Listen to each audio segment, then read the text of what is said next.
Good evening, everybody. It's Thursday night, 8 o'clock, and we are here for another edition of Reasonable Doubt, brought to you by the Harris County Criminal Lawyers Association. I'm your host, Jimmy Ardwan, and my co-host, Julio Vela. He is not here tonight, ladies and gentlemen, so I have no one to make the fodder of my jokes this evening, so you're going to have to bear with me. But we've got a great show in store tonight. We're going to be here for the next hour talking with two Harris County Criminal Court at Law judges, Judge Mike Fields of County Court at Law 14. How you doing, Jimmy? I'm doing great. Thanks for joining us tonight. And Judge Darrell Jordan of Harris County Criminal Court at Law 16. The news court. The new court. When did that one come into? That came in right about, what, 4 years ago? January 2016. 2016, okay, 2016. So 2 years ago. Yeah. All right. So we're going to have them for the next hour. We're going to bounce around some stuff. We're going to talk about bail reform because these guys are leading the charge to get this lawsuit resolved. Don't know if we'll get there. We hope so. But they're going to share with us their thoughts on that. We'll also talk about some other issues. We had an interesting day-to-day down at the jail docket, and we'll get their thoughts on that and what's going on post-Harvey. Maybe they can share some insights with us on what's going on behind the judiciary. Maybe they can't. I don't know. We'll see. But we'll take your phone calls about 8:30. Open up the phone line. 713-807-1794 is the number. We can also reach us on Twitter right here at HCCLA_TV. You can send us your questions and comments there tonight. I want to start, guys, by just getting a little background on you and because honestly, we've had a couple judges on the show. This is the first time we've had two sitting judges on the show at the same time. We've had a bunch of candidates here throughout the election season, and we get their background and why they're running. And we've had Brad Hart on, and we've had, I'm trying to think, we had maybe one other actual sitting judge on in the last couple of years. So it's very rare for us to get sitting judges on this show. So it's kind of an exciting time for us. But Judge Fields, let's start with you. Kind of share with the audience your background and how you got to the bench and what you did before you hit the bench. Before I hit the bench, and thanks for having me on. Thank you guys for inviting me. It's been too long. And I'm excited about the show, and I'm excited to hear whatever questions anybody has to ask. How incendiary they No matter how incendiary they are, it's free speech. You get to ask whatever you want. I was elected to the bench in 1998. I had an uncontested general election, had a contested primary, won, took the bench January of 1999, and I've been sitting since that time. Prior to that, I had my own private practice. I worked for the Attorney General's office for a brief while in their child support divisions, and prior to that, their prosecutor's assistance division, where you just travel around the state and handle cases all over the state of Texas. Before that, I was with the Harris County District Attorney's Office under then District Attorney Johnny Holmes, and that's been my career. It's been a good one. I love what I do. and you ride motorcycles and I ride a Harley. I've passed you sometimes on Washington. Going to the courthouse. You have? I have. I need to go faster. You can probably get out of that ticket, unlike me. But yeah, I've passed you. I've pulled up right beside you. You probably didn't even notice it was me. But yeah, I've seen. I was like, is that Judge Fields? And sure enough, it was. It's a lot of fun. It releases a lot of stress. I can imagine. Yeah. And Judge Jordan, we found out this morning that you are a current owner, and I am a previous owner of a early to mid '90s Bronco. It's one of the worst financial decisions I've ever made in my life. When I won the election in November. At least you weren't driving it around in the early '90s post OJ like I was. So right after I got elected, I used to have a Prius because I would drive all around the state taking cases. You call, I'll be there if you make your payment first. Once I got elected, I was like, I don't need this Prius anymore, but I would like to have a cash car to pull my jet ski. And so I went and bought that Bronco for close to nothing. And I could have had a new Cadillac Escalade for the amount of money I put into it. So, but I love it. I love it. It's a nice car. But my background, graduated from Texas Southern in 2006. I'm in the Army Reserves. I was then, and I went through the ROTC program at University of Houston. And when you're in the Army Reserves, to be a JAG officer, you first have to pass the bar before they'll let you be a JAG officer. So I took the bar while I was still in school. So that was like the best week of my life. I got my bar results on Monday, graduated on Friday, and the rest has been downhill from there. No, I'm just but I went on, worked in the state legislature for State Representative Hubert Vo in the 78th legislative session, and then came back in the 79th legislative session and worked for Senator Rodney Ellis, now Commissioner Ellis. And then I went into private practice, running up and down those stairs at the courthouse, waiting on elevators, traveling all around, and then I got elected. And so now I'm a judge, and I love what I do. I used to have one client at a time trying to make a difference. Now I get, what do we get, 80, 90 a day? Right. Yeah. You know, so. You know, I was struck this morning. Honestly, and you know, I was sitting in your courtroom today for about an hour and a half, waiting on a prosecutor to get there, and you were covering for Judge Stanley. You were covering his docket, and you called out the docket, and you asked, which I had never heard before, did anyone just get out of jail? Mm-hmm. And you asked them if they wanted to go home.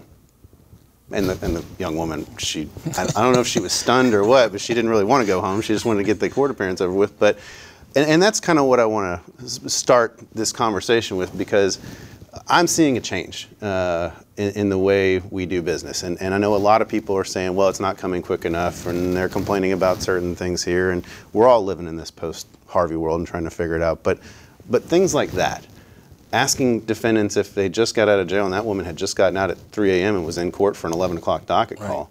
You know, hey, if you want to get out of here, go home, take a shower, I'm going to let you do that. It's your option. I mean, those sorts of things, even 5 years ago, I mean, that would never even be thought of in the courthouse. And so, you know, all of this really kicked off with the bail reform lawsuit, which obviously you guys are pretty familiar with, being parties to that lawsuit. But I guess I want to pull back a little bit from that. That's the catalyst that has kind of started everything. And Harvey really has forced us, I think, to really take a deep look at how we're running the criminal justice system in Harris County. I heard today, and you guys can correct me if I'm wrong, I'm heard they want to shut down the building where the misdemeanor courts are in the next 3 months, that the fire marshal wants to shut it down.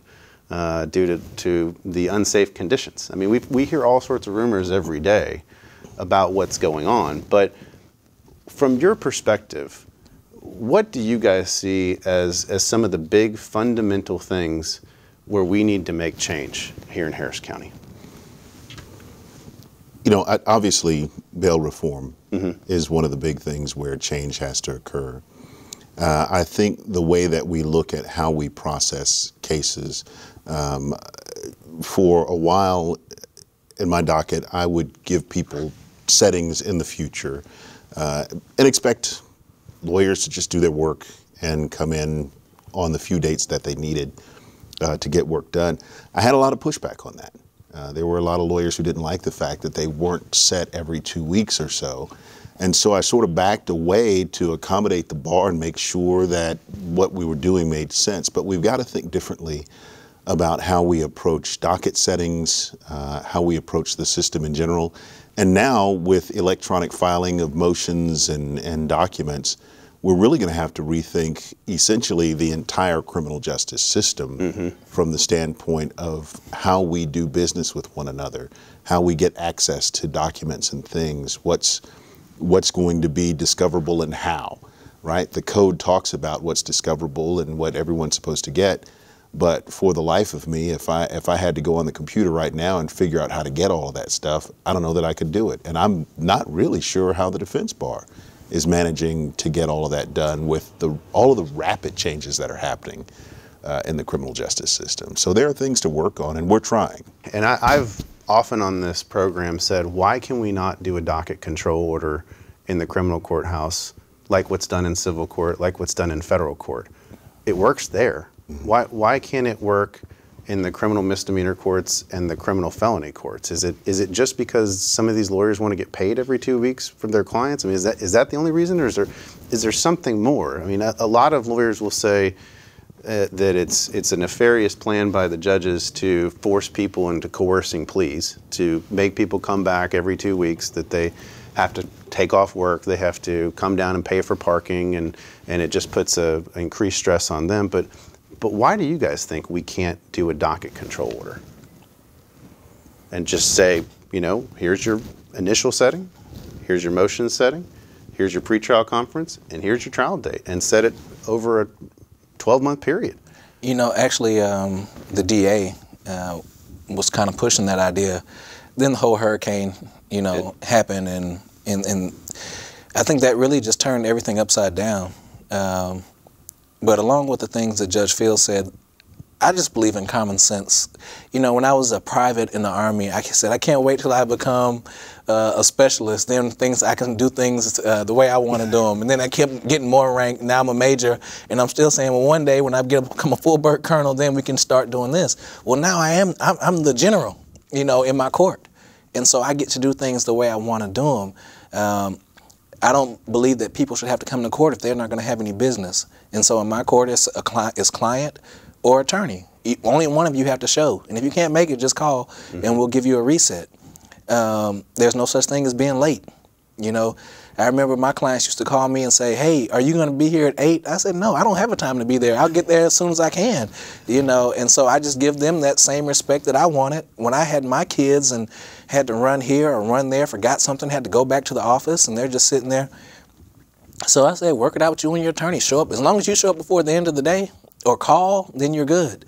And then I believe that we've tried jailing people, and I don't think any research shows that our system of jailing people is working.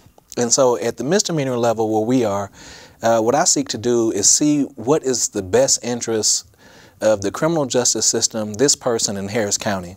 How can we work all of those together and come up with some type of solution? Taking an 18-year-old, 19-year-old kid, giving them 60 days in jail or 180 days in jail on a BMV, well, how does this help the kid when he gets out? You know, how does this help the citizens of Harris County?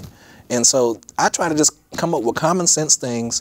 You can come in my court sometimes and see defendants sitting right next to me in the jury box or the witness box. I say, I'm forcing you to let me be your mentor. And I work with the DAs, and one guy had a 30-day sentence. He had already done 3, so he had 7 days left to do. I said, let him do his 7 days next to me. And then we'll, after the end of those 7 days, plea him to time served. You know, the kid was sitting there, and he looked up at me. He said, I said, what are your plans for the future? He said, well, I'm just waiting for 7 years for my record to be cleared.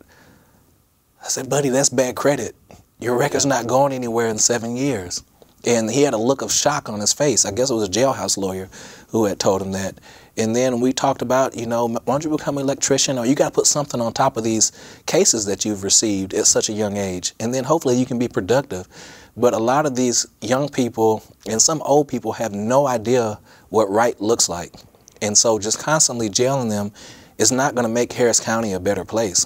At some point, somebody's going to have to point them in the right direction. And so that's kind of what I seek to do. Yeah, I mean, the whole notion of being creative with sentencing, I mean, I once had a federal judge one time in a case that I had. It was a non-probation eligible case. And the client had self-surrendered to the magistrate judge. There was just a summons issued, so all he had to do was fingerprint and was basically let out on a PR bond. It was a FEMA fraud case. And it was after the hurricanes had hit in Katrina and Rita, and so they passed this new statute that said no probation. But it was only a $5,000 fraud. Wow. But they had to file it. And the judge in that case looked at the AUSA and said, what are we doing here?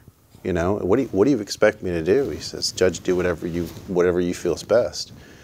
And I said, Judge, you know, I'm asking for a time-served sentence because this is a non-probation eligible situation. But I said, there's one problem with that. He has no time. Because he came in on a summons, he was never arrested. Sure.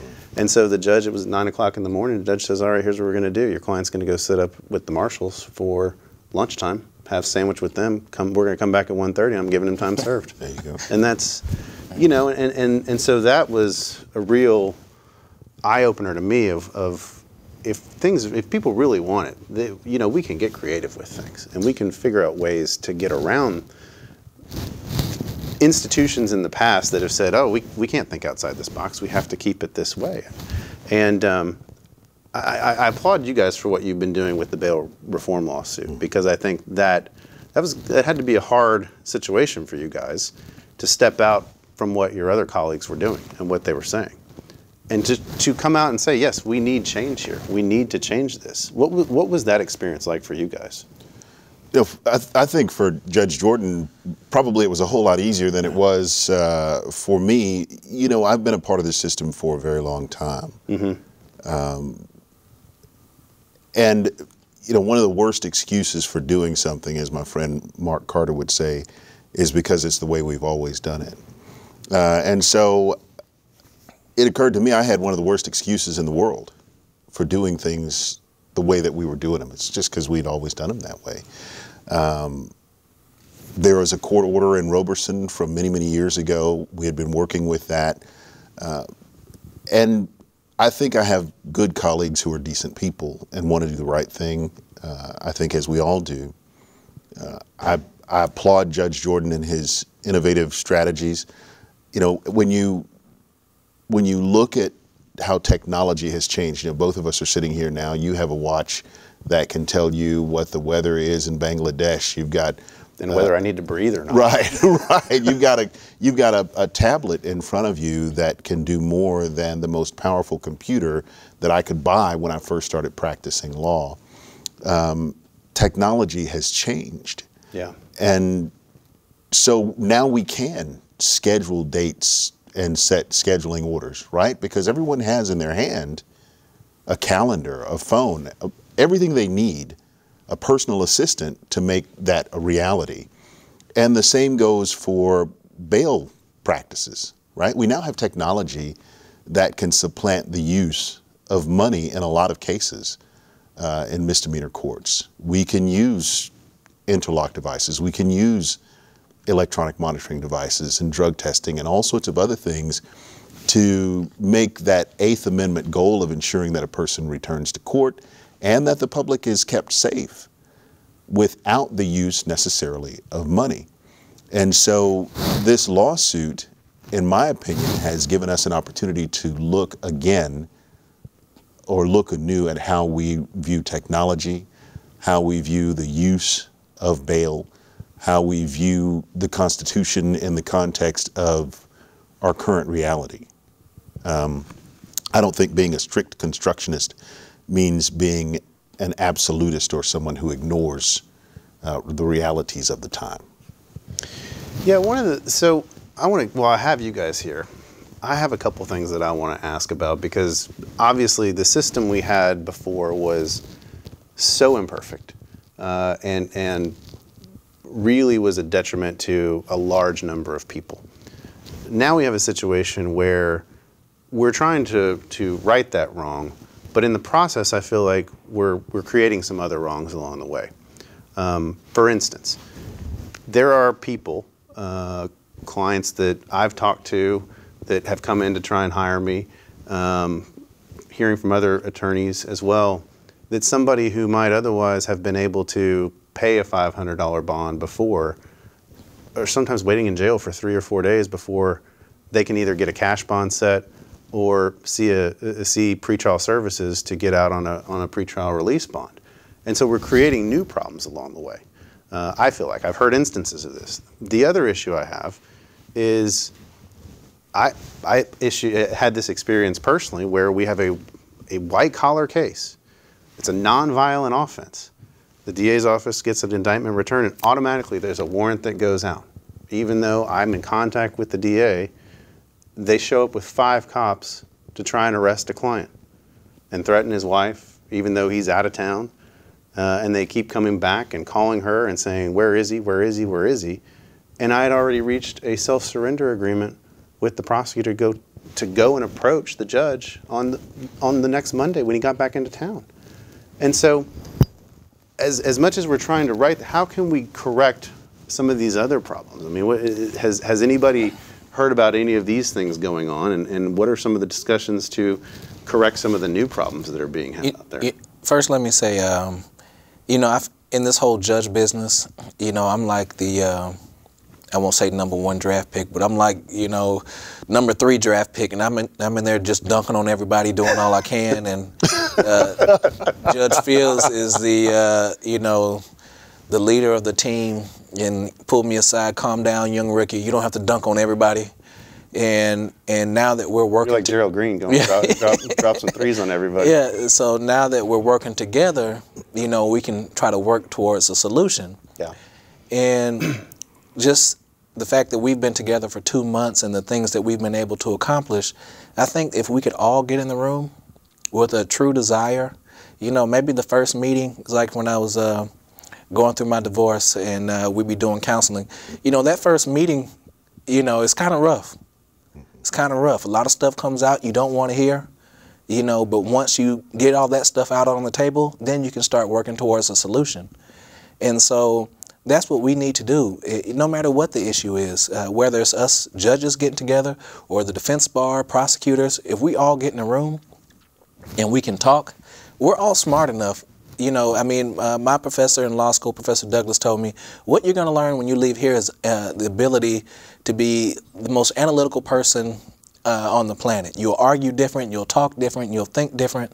And so I truly believe if you put all of our minds together, we can solve those issues. Because I've never heard the issues that you're talking about, well, the one about 3 or 4 days. We've tried to address that in various ways. And you know, sometimes on the weekends it slows down, but for the most part in misdemeanor land, people are getting out in the 24 hours, if not sooner. But if we're not aware of the issues, or if I just know about them, or just Judge Fields knows about them, it's hard to address them. And so I think communication is key. Communication is key, and then get in the room and start working on a solution. I had not heard about the 3-day deal, and that does disturb me, and I'm hoping that that's a very isolated case. We should be getting people out, and what we're being told is that we're getting people out within the 24-hour deadline, if not sooner. And if we're not getting them out, then certainly the sheriff's release on recognizance bond should be getting them out. There are, I suspect, limited circumstances where that's not happening, if there's some sort of carve-out that a person fits into, but that should not be the norm. You know, one thing that I don't know if you have it, Jimmy, but a lot of lawyers have my cell phone number. And one of the ways that people, especially with respect to summonses, is I hand the thing out to anybody who asks. Not going to post it on the screen, but you know, if a lawyer wants to get in touch with me, they should be able to do that, and hopefully I can reach out and make what they need to have happen. Being in the system is tough. You don't want anybody in there longer than is necessary. And so I think the key issue is communication, right? And Judge Jordan said it. I think when you get people in the room and they're talking and they're communicating, things can happen. How hard has it been for you guys as a group to communicate about these issues? I mean, has there been a lot of animosity when y'all get together on this, or Look, is it getting to the point where it's hard to talk to people after you've been dunking on them? So I just leave it to Judge Fields, because he's better, you know, because you know I'm from the streets, you know, grew up homeless, child abuse shelters, you name it, I've been through it. And so it gets to a point I have to keep telling myself I'm not there anymore, because when you come at me a certain way, street rules require a certain response. But I'm a lawyer, I'm a judge. So, but I don't put myself in those situations in real life. And so it's hard for me to go to a meeting and have people be so disrespectful and talk to me in such a bad way, and then me not jump the same way I am with it, you know, same way, or even worse. And it's just not I don't want to be that person, so I don't participate in those conversations. How much of it do you guys feel is politics? I don't think that it's necessarily politics so much as it is philosophy. There are two, as I see it, objective observer, if I'm that, I see two opposing political philosophies. And so do I think it's just raw politics? No, I don't think that it's that craven. I think that philosophically, there has been a rightward lean in Harris County for a long time. And maybe it's the case that when you lean right so long, you think you're standing up straight.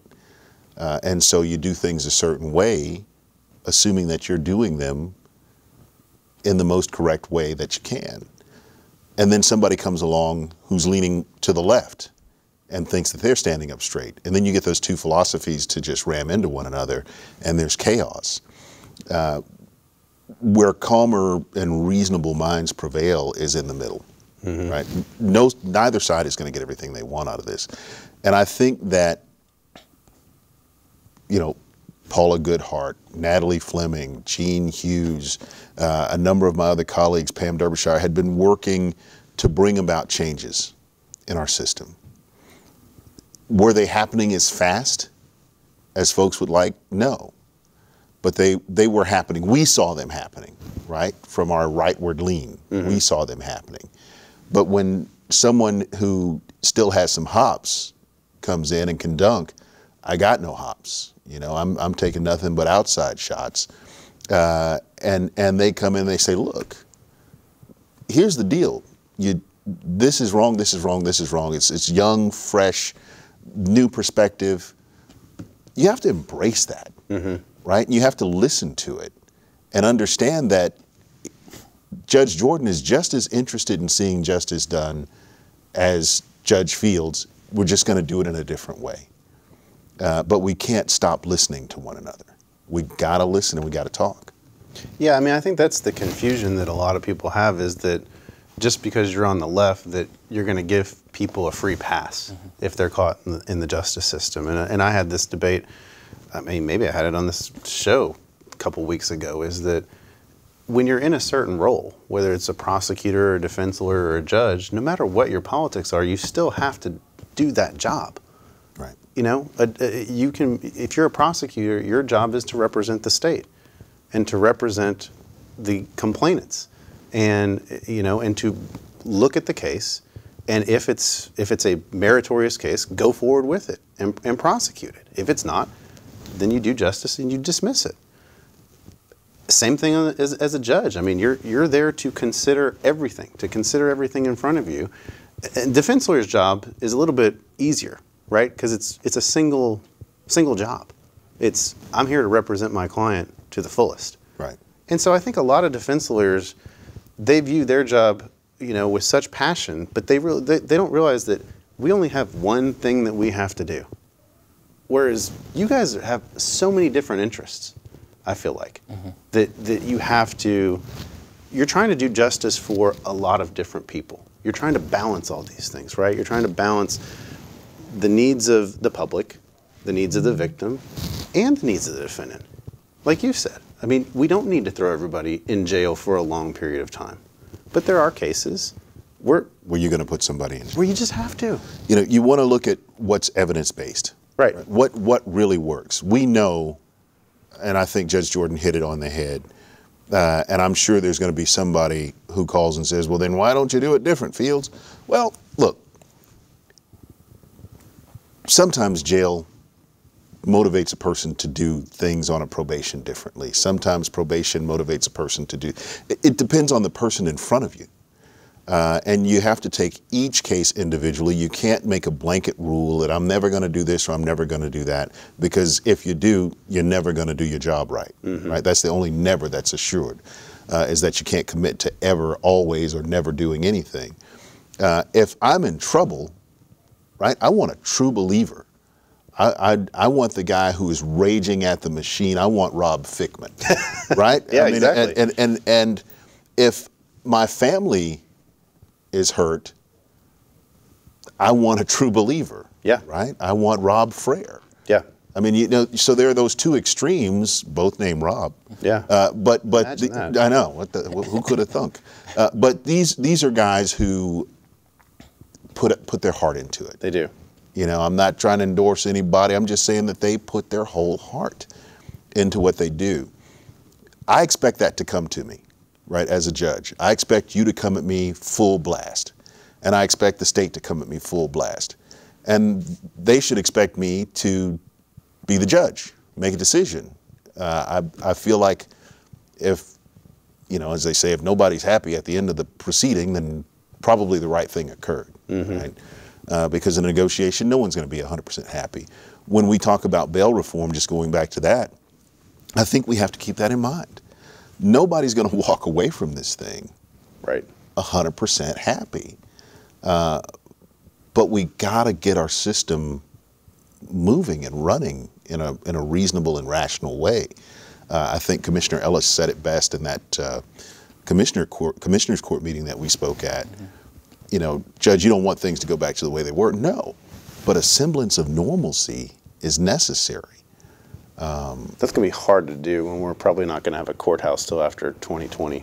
Yeah, and look, so just so the issue is out on the table, what we're talking about here is, say me and Judge Fields both get arrested, charged with the exact same crime, the exact same criminal history, and I given a $5,000 bond, he's given a $5,000 bond, I have money, then I go home. Mm-hmm. Judge Fields doesn't have money, and he's left in jail. That's what we're talking about. And when people say it's a safety issue, but wait a minute, me and Judge Fields are the exact same, but I just have $500. And if you listen at the arguments of some, they will basically say to you, not like this, but they'll say to you, if you have money, you're safe. But if you don't have money, you're not. And then people will talk about, well, if they're on bail, then a bond company will supervise them. I get orders from bonding companies all the time. This person is not a request. This person is not following the rules. I want to surrender his bond. I'm like, what? I thought you guys were supposed to be making sure that we're all safe, you know? And so when I go out and I talk about the issue, I said everybody's kids should be treated just like Darrell Jordan's kids. If my kids get in trouble, I have the money to get them out. And your kids should be able to come home too if you don't have the money. You can take two kids who go to Walmart, say they're students at U of H, one gives the other one a ride, one goes in and goes to the left, the other one goes to the right, they walk out together, and before they can get out, they get arrested for shoplifting. Now, the only time they were together is when they walked in and when they walked out. So the innocent one says, when he gets to the jail, hey, I didn't do it. And then the lawyer says, what? Okay, well, we have to request the tape, but that may take a month or two. He's like, I have exams. So he has to make a choice. Either he's going to plead guilty, take time served, or take a deferred. Now, the other guy who's guilty, he gets bonded out. He goes back to school, takes his exams, gets 3 letters together, character letters, brings a copy of his transcript. He gets in a pretrial diversion. His case gets dismissed. Right. Yeah. And he was the guilty one. And you know, and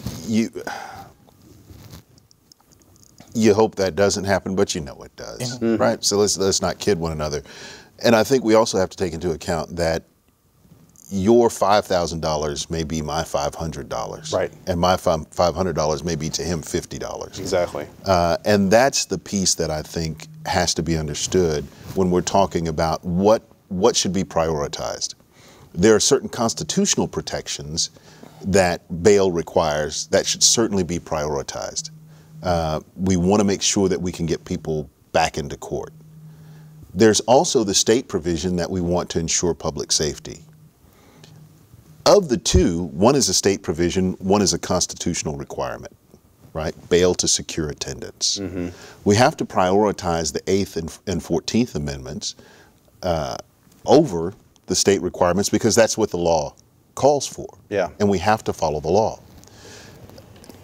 If things get out of kilter and we start to prioritize the state requirement of public safety over the constitutional requirement to not have excessive bail, things can get out of whack.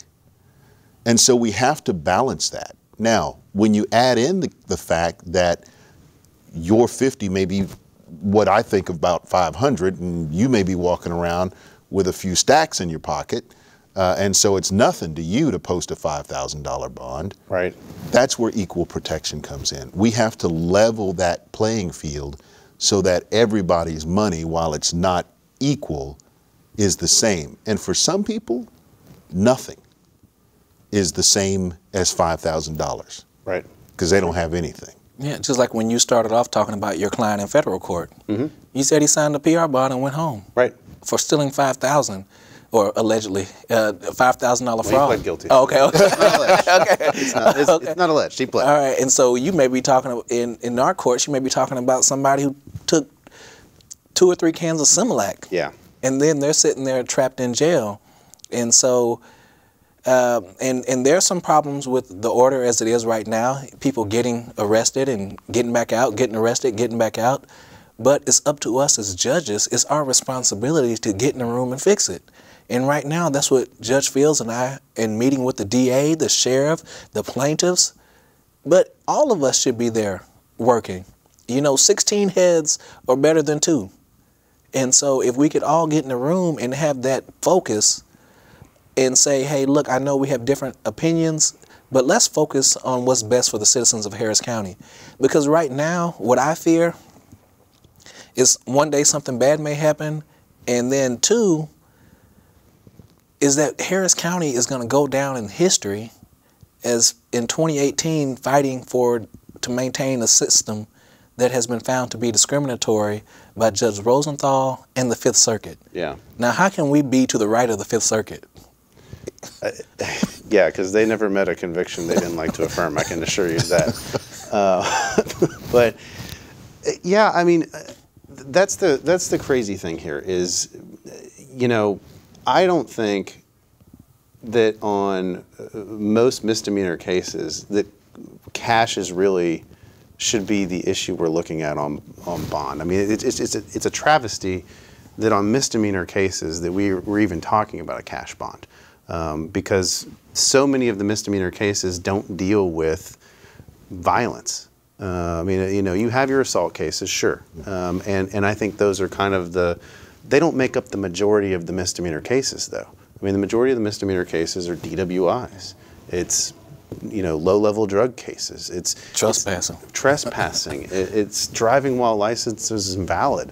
I mean, it's a lot of these cases where, you know, public safety doesn't even really come into play. I mean, I guess to some degree on a DWI, but I think, and you'll have a lot of complaints about the bond conditions and everything else on DWI, but there are ways to assuage the public safety risk with interlock devices and all that. And that's where those conditions come into play, and they're required, right? When you look at statutorily. When you look at 1703C of the Code of Criminal Procedure and drug and alcohol cases, judges are required. It's not a may, it's a shall provision. If there's drug or alcohol abuse suspected, and one can argue, because when I was trying cases as both a prosecutor and a defense lawyer, my argument was it's not illegal to have a drink of alcohol and drive a motor vehicle in Texas, right?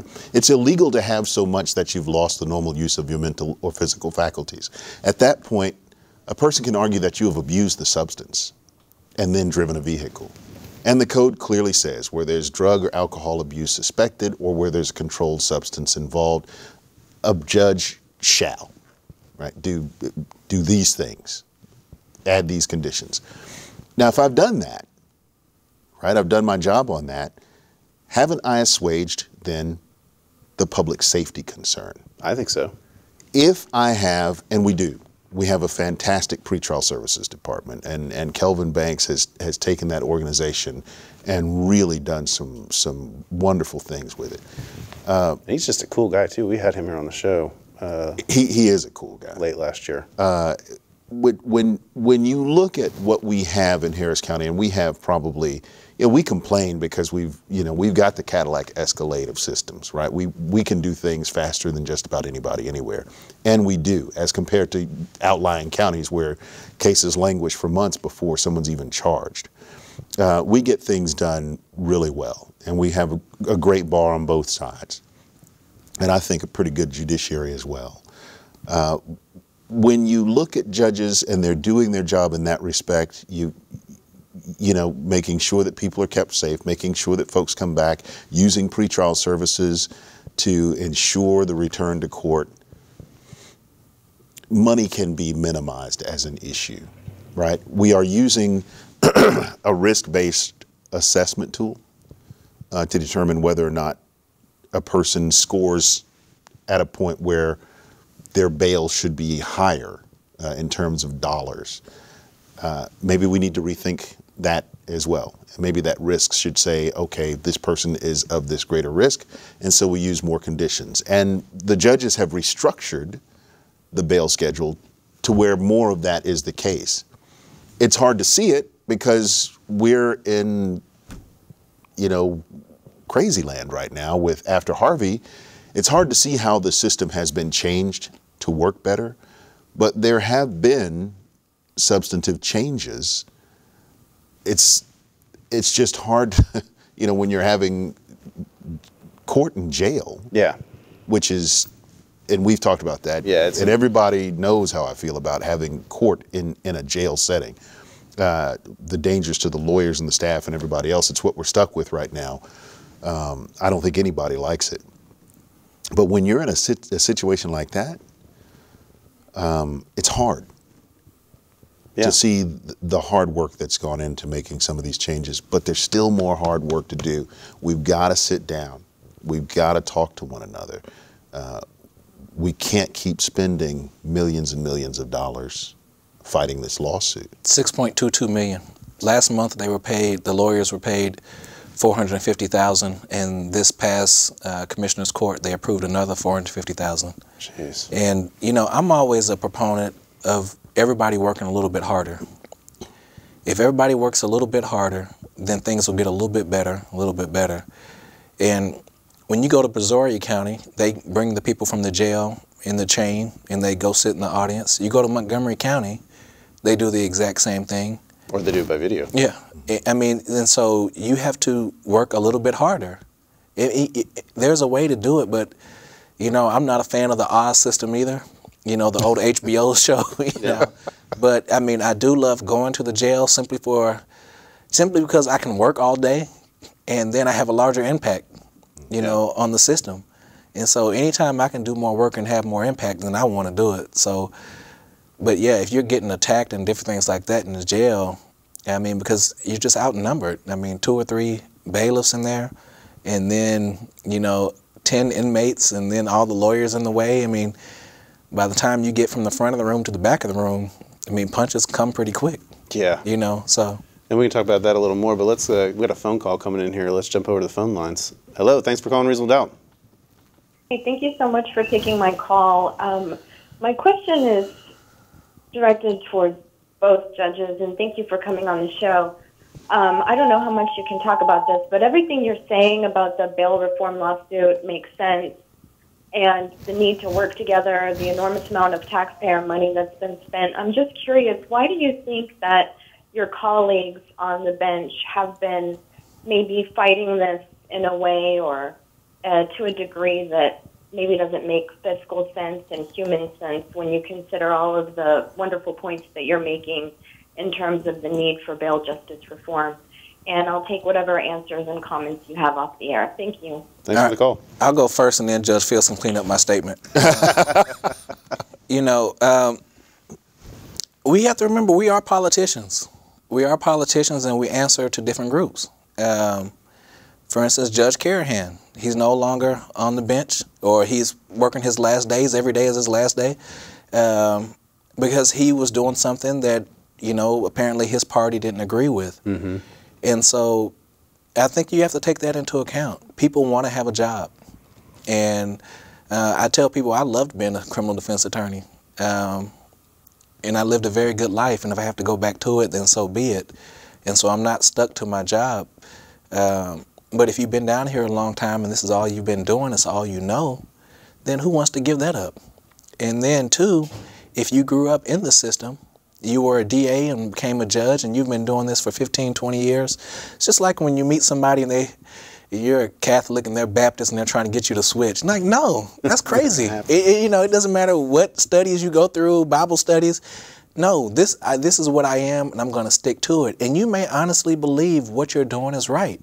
And that's the situation, I believe, more than politics. I believe that they actually believe what they're doing is right. But where I come from, where my mother got out of jail, my brother just got out of prison, And I've seen the real life effects when I go to church. People talk to me, oh, my baby's in jail. Okay, ma'am, I can't talk to you about your case. You know, but if you live in a circle where nobody is talking about that, and the only thing people know is I'm afraid of those people who have been charged with crimes, and you know, we got to do all we can to protect each other, and that's what you hear, then you may live by that, and that's what you may want to do. And so 6.22 million to fight to keep the poor people in jail may be justified when you go to bed at night. But keep in mind, sheriff's deputies are being sent home because they can't work overtime. The Harris County DAs are working overtime with no pay. Right. Court-appointed lawyers haven't had a raise in, I don't know, a decade, or if not longer. Yeah. And so, but we have 6.22 million to spend to keep poor people in jail, and one lawyer getting paid $610 an hour. So, I mean, those are my thoughts. Your statement sounded pretty clean to me. I don't think I need to clean any of that up. He's giving you a B plus A minus. I will say this, you know, here we are, two African-American men at the same level in terms of our judicial levels with polar opposite backgrounds, right? My upbringing was as conservative as his was liberal. Solid two-parent family. My father was a military sergeant. My brother, 20 years military. My sister, me, reserves. My wife, reserves. That's been my upbringing. I am a rules follower, right? Raised in that kind of rigid system. That was my neighborhood. That's all I've known. Everyone around me was the same way. That's the way I grew up. So people wonder why he feels the way he is. That's who I am. You're a product of your environment. That's who I am, right? I'm not trying to be anybody other than who I am. So if I'm that person, you know, the guy who started out prosecuting, did some defense work and then came to the bench, or I'm the person who started out prosecuting, did no defense work and came to the bench, I can't imagine what you think as a career defense lawyer, or what you think as a person who's come up the way you've come up. I can't imagine your point of view. It would be like never having tasted an orange and having someone say, hey man, what does that orange taste like? I don't know. Well, you know, I can't see your point of view. Well, and the funny thing is, I never was a prosecutor. I mean, I came out day one, been a defense lawyer. Right. But I grew up in a stable household, two parents, fairly conservative. Right. You know, never really had any struggle for anything. But what my parents taught me was work hard. You don't, you know, look, when you, if you don't do it this way, if you don't do it that way, you don't do it the right way, you're not gonna be successful.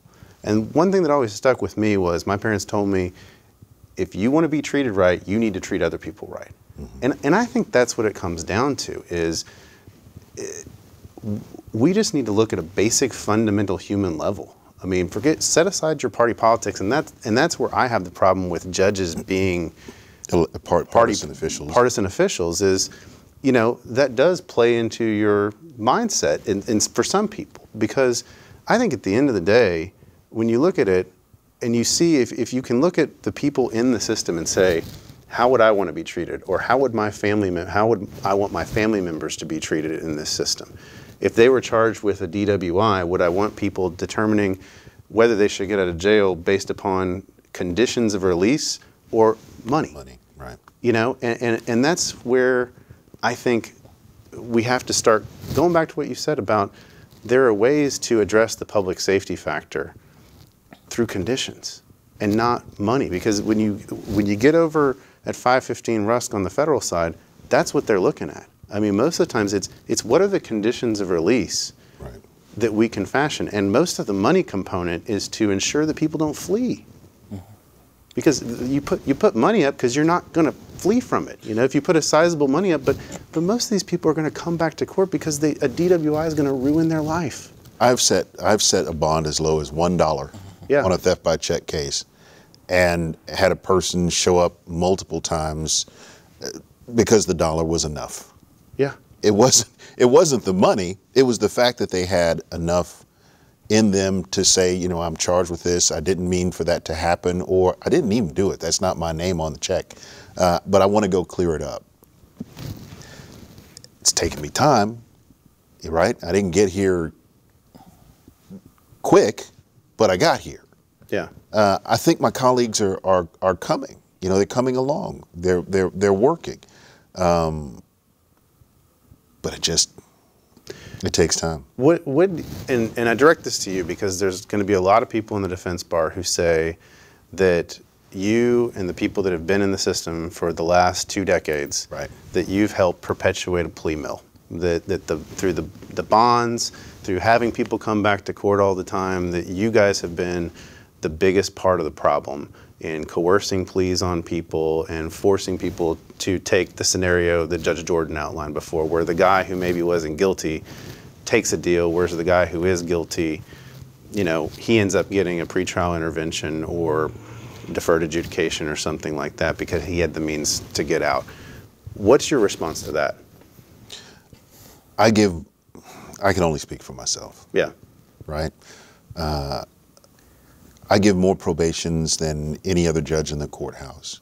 Some people who are listening right now say, yeah, but they suck. But you know what? But I'm giving them because I think that is something that works, right? I think that's how you change behavior. Sometimes you use jail time as a supplement. Sometimes you use conditions as a supplement. You bring every tool in the arsenal to bear to try and change behavior where behavior needs to be changed. In terms of perpetuating a plea mill, we are people, I believe, of good conscience who read a decision that was handed down in the 80s, Roberson, whenever it was handed down, and employed it through our tenure on the bench. One thing that I like to remind people is the judges who are there now didn't create the system. Mm-hmm. You know, it was there before we got there. And unless somebody had brought this lawsuit, it'd have been there today. When most of us left. And you've said, I mean, and you wrote an article or an editorial in the Chronicle where you said that Judge Rosenthal's opinion, reading that, really made you stop and think. It did. It did. Because, you know, it's not until you hear somebody, she's not a liberal judge. No. This is a conservative judge appointed by a conservative president who's had some pretty conservative rulings. And she's saying, hey, guys, the way that it's been done, you may not have created the system, but you're working it, it's got to be fixed, right? And then it goes to a conservative court of appeals who says, look, all right, Judge Rosenthal, we need to rework this order, but the core of what you're saying, we agree with. Guys, go work this out in that vein. And then you have the Supreme Court, Justice Clarence Thomas. Yeah. There's nobody anywhere more conservative than Justice Clarence Thomas. I mean, maybe Gorsuch, but who said, listen, we're not going to hear this because, one, we tend not to hear things until they're disposed of at the lower court level, but two, you know, the standard is, are you likely to prevail on the merits?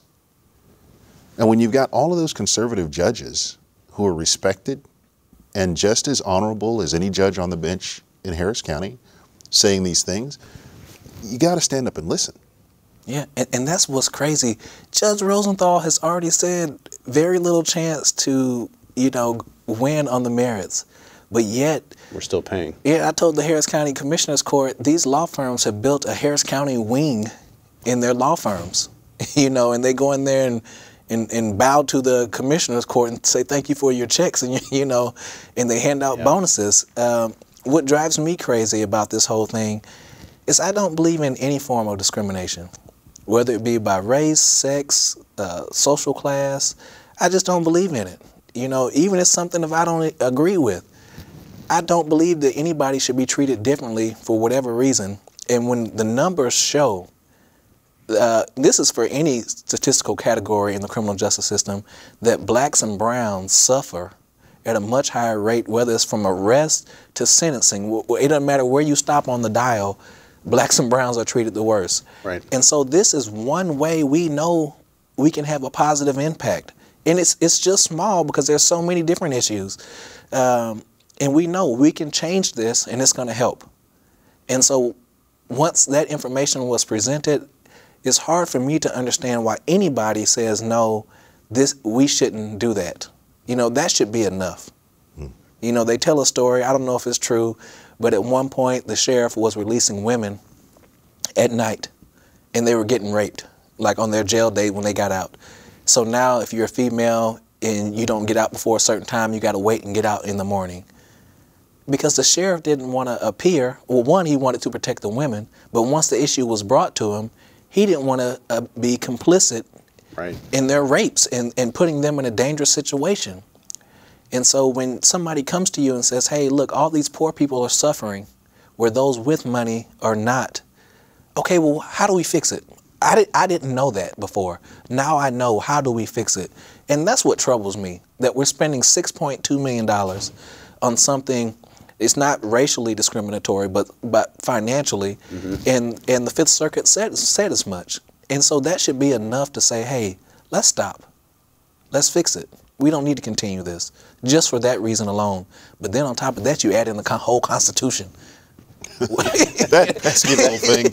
Right. No, yeah, of course, it's a constitutional issue, and if the system, it's funny how people want to pick and choose their portion of the Constitution that they would like to follow. You know, if it's broken, fix it. We've been told it's broken. Let's forget about who broke it, how it got broken, how long it's been broken. You know, the derivation of the word broken. Let's fix it, right? Let's just fix it. And let's fix it in a way that is humane and compassionate, and listen to different points of view that we may not agree with, that we may be diametrically opposed to. Let's consider those people as being equally as concerned about doing right as we are, and then fix it. That's just common sense to me. Do you guys think we can get to a settlement on this thing? We will get to a settlement. I have no doubt in my military mind we will get to a settlement. We're not going to have to go through a trial? You know what? If we do, shame on us. Shame on us. I know two people who are working to get this thing settled short of trial. You know, there shouldn't be anybody more reasonable than a judge. If we can't reason together, then shame on us. Yeah, I mean, part of what you're supposed to do is find a solution to an issue. Yeah, but it's so hard. Judge Fields, when he wrote his article, when they did the article on him in the Chronicle, and he talked about how he wanted a lawyer from the county to represent him and stepped away from the $6 million lawyers. Now he has a Harris County attorney, and his Harris County attorney has been working with him and working with the plaintiffs, and we all sit down, have great conversations. I have a pro bono attorney, Alan Van Fleet, a retired partner who just works for free. And but it's the $6 million lawyers who don't show up to the meetings, you know, who don't come to negotiate. And so, you know, there's an incentive why they don't. Yeah, we need somebody at the county level. I mean, we have Commissioner Ellis, but I mean, unfortunately, he's not in the majority. But we need somebody on the county level, like Attorney Vince Ryan, Judge Ed Emmett, to say, hey, wait a minute, why are we doing this? Why aren't we settling? Because the word is the plaintiffs won't talk, but we talk to the plaintiffs all the time, and we say, no, we don't like this, or you should change this, or you misunderstand this. And they say, oh, okay, thank you for letting us know, we'll change it. And so I think we all just need to get in the room and do what we're paid to. Hammer it out. Yeah. We are out of time, guys.